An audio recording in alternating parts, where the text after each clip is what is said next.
അനധികൃത സ്വത്ത് സമ്പാദന കേസിൽ ജയിൽ ഡിഐജി വിനോദ് കുമാറിന്റെ തിരുവനന്തപുരത്തെ വീട്ടിലും ക്വാർട്ടേഴ്സിലും വിജിലൻസിന്റെ റെയ്ഡ്. രേഖകൾ അന്വേഷണ സംഘം പിടിച്ചെടുത്തു. വിജിലൻസ് സ്പെഷ്യൽ സെല്ലിന്റെ നേതൃത്വത്തിലായിരുന്നു പരിശോധന. വിനോദ് കുമാറിനെതിരെ ഇതുവരെ സർക്കാർ നടപടിയെടുത്തിട്ടില്ല. വിനോദ് കുമാറിനെ സസ്പെൻഡ് ചെയ്യണമെന്നായിരുന്നു വിജിലൻസ് മേധാവി ആഭ്യന്തര വകുപ്പിന് സമർപ്പിച്ച റിപ്പോർട്ട്. തടവുകാർക്ക് ജയിലിൽ അനധികൃതമായി സൌകര്യമൊരുക്കുന്നതിനും പരോളിന് അനുകൂലമായ റിപ്പോർട്ട് തയ്യാറാക്കുന്നതിനും ഇവരുടെ ബന്ധുക്കളിൽ നിന്ന് കൈക്കൂലി വാങ്ങി എന്നാണ് കേസ്. പിന്നാലെയാണ് അനധികൃത സ്വത്ത് സമ്പാദനത്തെക്കുറിച്ചും അന്വേഷണം ആരംഭിച്ചത്. സിജോ വി ജോൺ തിരുവനന്തപുരത്ത് നിന്ന് വിവരങ്ങൾ നൽകാനായി ചേരുന്നുണ്ട്. സിജോ, വിജിലൻസിന്റെ പരിശോധന പൂർത്തിയായോ? എന്തെങ്കിലും നിർണായക രേഖകൾ അന്വേഷണ സംഘത്തിന് കണ്ടെടുക്കാൻ കഴിഞ്ഞിട്ടുണ്ടോ? നിർണായക രേഖകൾ കണ്ടെത്തുകയും ചെയ്തിട്ടുണ്ട്. ഇയാൾ വസ്തുവകൾ വാങ്ങിയതിന്റെയും ചില നിക്ഷേപങ്ങൾ നടത്തിയതിന്റെ ഒക്കെ തെളിവുകൾ ലഭിക്കുകയും ചെയ്തിട്ടുണ്ട്. ഇയാളുടെ ശമ്പളത്തിന് പുറമെ 35 ലക്ഷം രൂപയാണ് അക്കൗണ്ടിൽ ഉണ്ടായിരുന്നത്. ഇയാളുടെ ഭാര്യയുടെ അക്കൗണ്ടിൽ 40 ലക്ഷം രൂപയും കണ്ടെത്തുകയും ചെയ്തിരുന്നു.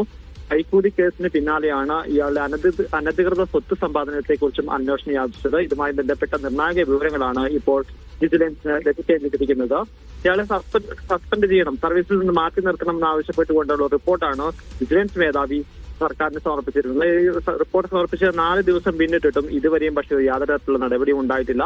ഇപ്പോൾ ഈ സസ്പെൻഷൻ ആവശ്യപ്പെട്ടുള്ള ഈ റിപ്പോർട്ട് മുഖ്യമന്ത്രിയുടെ പരിഗണനയിലാണ്. അതിപ്പോഴും യാതൊരു നടപടിയില്ലാതെ നിൽക്കുകയാണ്. നേരത്തെയും ഈ വിനോദ് കുമാറിനെതിരെ നിരവധി റിപ്പോർട്ടുകൾ സർക്കാരിന് സമർപ്പിച്ചിരുന്നു. ആ റിപ്പോർട്ടുകളൊന്നും നടപടിയെടുക്കാതിരിക്കുകയാണ്. പക്ഷേ വിജിലൻസ് കേസെടുത്തതിന് പിന്നാലെ സമർപ്പിച്ച റിപ്പോർട്ടുകളിലും ഇതുവരെയും നടപടി വന്നിട്ടില്ല എന്നുള്ളതാണ്. അതെ, അത് തന്നെയാണ് മനസ്സിലാവാത്തത്. സിജോയ് സൂചിപ്പിച്ചതുപോലെ ഇത് ആദ്യമായിട്ടല്ല. ഇതിനു മുമ്പും പലതരത്തിലുള്ള റിപ്പോർട്ടുകൾ ഇയാൾക്കെതിരെ വന്നിട്ടുണ്ട്. അത് സർക്കാരിന്റെ മുന്നിൽ എത്തിയതുമാണ്. ഇപ്പോഴും പിന്നെ എന്തുകൊണ്ട് ഇങ്ങനെ സംരക്ഷിച്ചു നിർത്തുന്നു എന്നുള്ളതാണ് മനസ്സിലാകാത്തത്. റിപ്പോർട്ട് മുഖ്യമന്ത്രിയുടെ പരിഗണനയ്ക്ക് 2 ദിവസം മുമ്പ് എത്തിയതാണ്. ആ റിപ്പോർട്ട് എത്തിയതിനു ശേഷവും ഇതിൽ കാര്യത്തിലുള്ള ഒരു തീരുമാനം ഉണ്ടാകുന്നില്ല എന്നുള്ളതാണ് ഏറ്റവും പ്രധാനപ്പെട്ട കാര്യം. അത് ഒരു പരിധിവരെ ഈ വിനോദ് കുമാറിനെ സംരക്ഷിക്കുകയാണ് എന്നുള്ളത് തന്നെ സംശയിക്കപ്പെടേണ്ടി വരുന്നു. കാരണം നേരത്തെ ഇതുമായി ബന്ധപ്പെട്ട പല റിപ്പോർട്ടുകളും വന്നിട്ടും നടപടി എടുത്തിരുന്നില്ല. സ്വാഭാവികമായ അതേ സമീപനം തന്നെയാണ് ഇപ്പോൾ ഉണ്ടാകുന്നതെന്നാണ് പ്രതീക്ഷിക്കപ്പെടുന്നത്.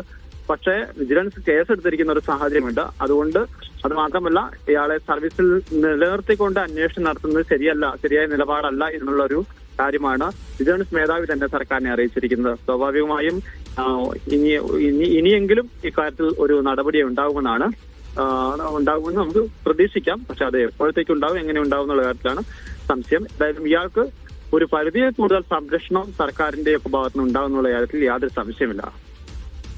ശരി.